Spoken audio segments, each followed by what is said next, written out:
there is his own telepositioning system.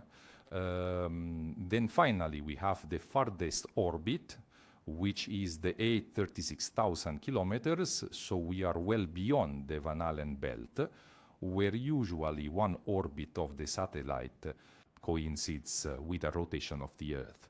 So to an observer on Earth, the satellite appears fixed, but it is not fixed because it rotates, which then, in truth, we will see that it also makes other figures that are similar to 8s. So it's not difficult, it's very difficult to keep the geostationary satellite stationary.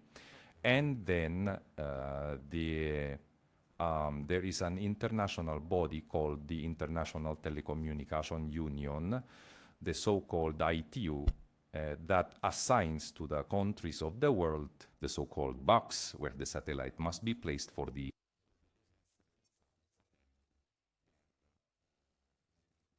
telecommunications. So we have telecommunications, telepositioning, and then finally the closest orbit is remote sensing. But it's not exactly like that, because lately the low orbit is, from my point of view, the most massively used orbit, because recently other satellites are also being placed there, namely those for telecommunications, even in orbit low. And the internet service, so let's say that low orbit is very important. It's an orbit that is very important because there is a distance from the Earth that is very close. It goes, all right. So let's see why it is called synthetic aperture radar. First of all, a radar, as the word itself implies, is radio detection and ranging. It is a device used to detect objects that are far from it, and at the same time also measures their distance. With the passing of the years, so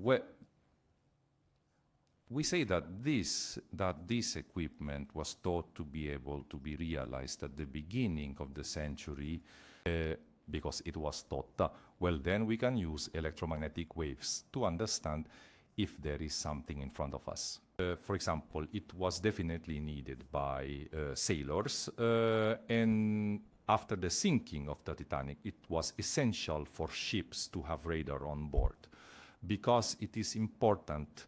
Place it either before or either then. Otherwise, things just don't work. And what kind of satellites are there? They include GPS, Global Positioning Systems, satellites, Galileo, the European Satellite Positioning System that we all use, for example, in our navigation devices.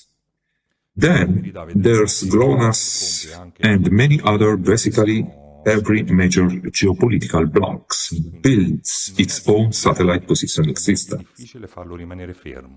Then finally we have the highest orbit at 36,000 kilometers,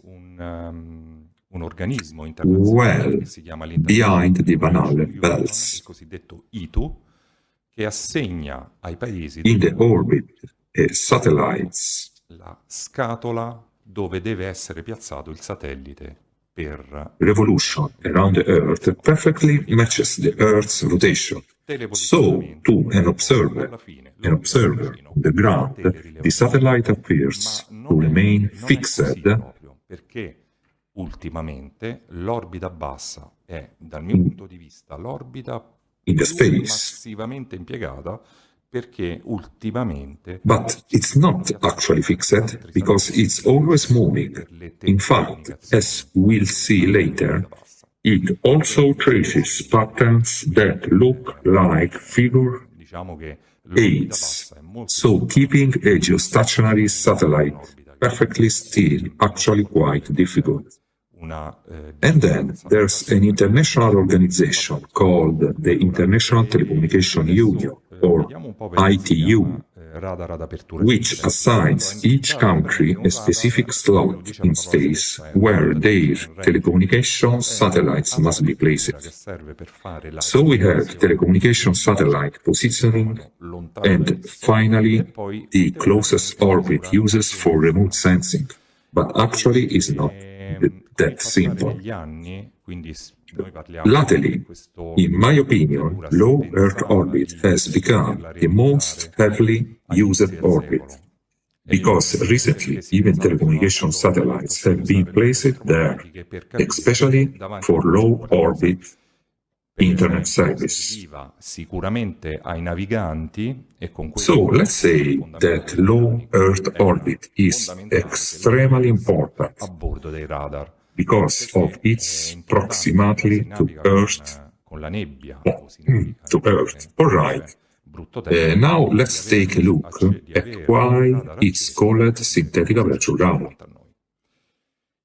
First of all, let's clarify. Radar stands for radio detection and ranging.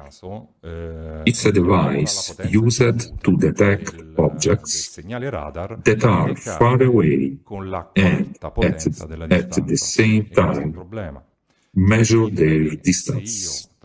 Over the years, well, actually, people started thinking about this technology in the early 90s.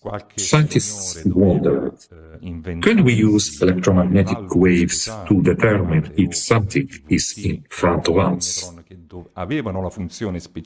For example, it was definitely useful for sailors. After the sinking of the Titanic, it became essential for ships to have radars on board. Why?